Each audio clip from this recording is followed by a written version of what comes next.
In this demonstration video, I'm going to show you how to sew your stuffed animal together and how to do it properly so that everything works like you want it to work. Okay.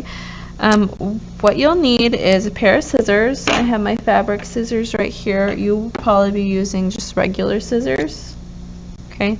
You'll need your cutout fabric pieces made from your pattern. Okay.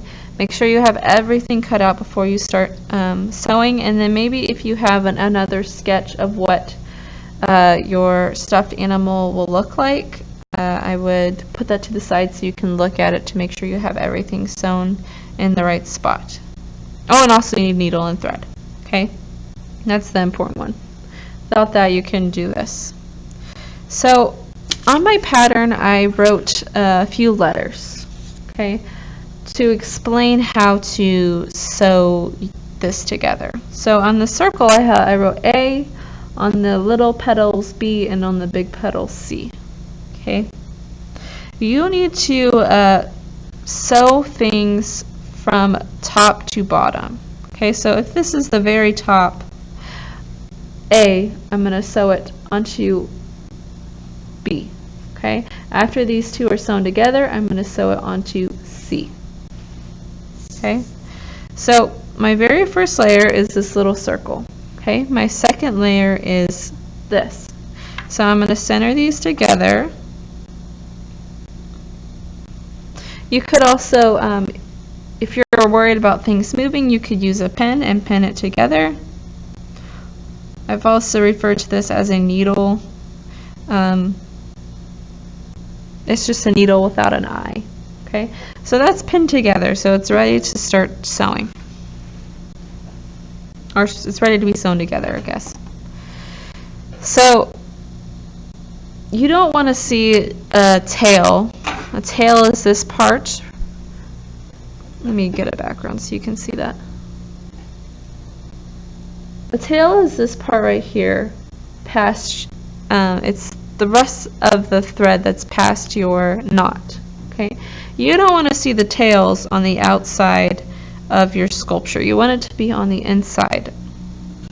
So when you start sewing, you need to push your needle up through those first two layers, okay? And then you're just going to do a running stitch. I would not use overcast because you're just going to mess everything up. I would try to make your stitches close to the sides or the edges of the fabric. Mine are a little far apart.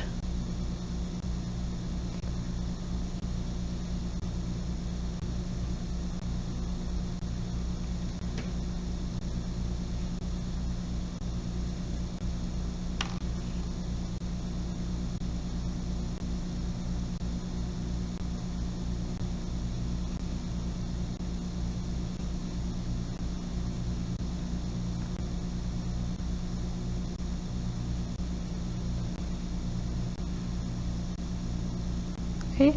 After you have done sewing your first piece, you're just going to tie a knot on the back side. And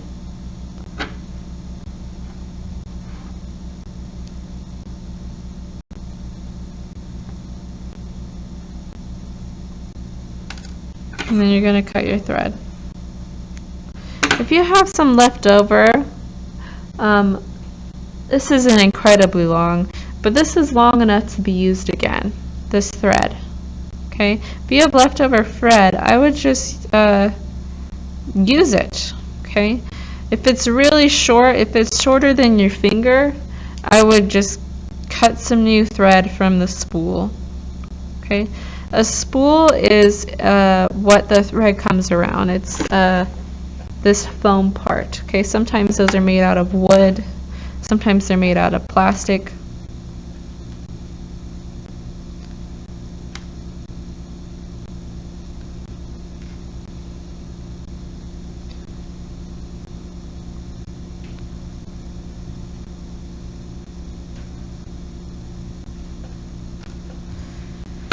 Okay, so now I have layer A and B done. There's nothing else that needs to be sewn together. Okay? After you have that done, this can be sewn onto this. Okay? You might have like 3 of these pieces. You don't want to finish all those first before you sew it onto your biggest piece. Okay? And then you're going to use a running stitch for that as well.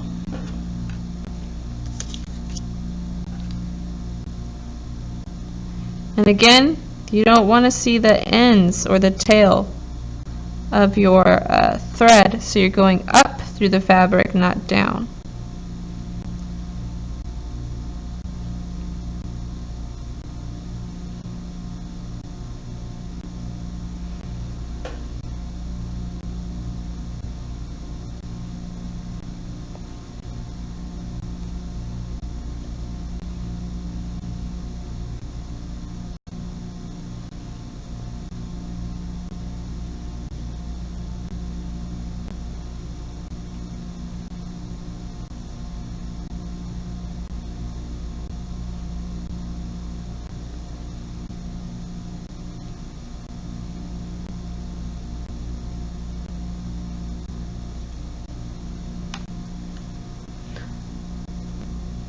I could keep going if I wanted to, but I'm going to end the video right now. So before you attach the 2 big pieces together, you want to sew whatever you want. And that includes buttons or ribbons or whatever. You want to sew all of that onto this separate big piece. So this is going to be the front of my stuffed animal. This is going to be the back. Okay?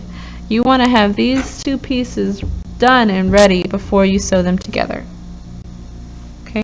Don't forget to tie knots after you're done sewing a stitch, because sometimes people pull and grab onto things and then your stitch will just get ripped off, and this piece of fabric might just fall off, and you don't want that.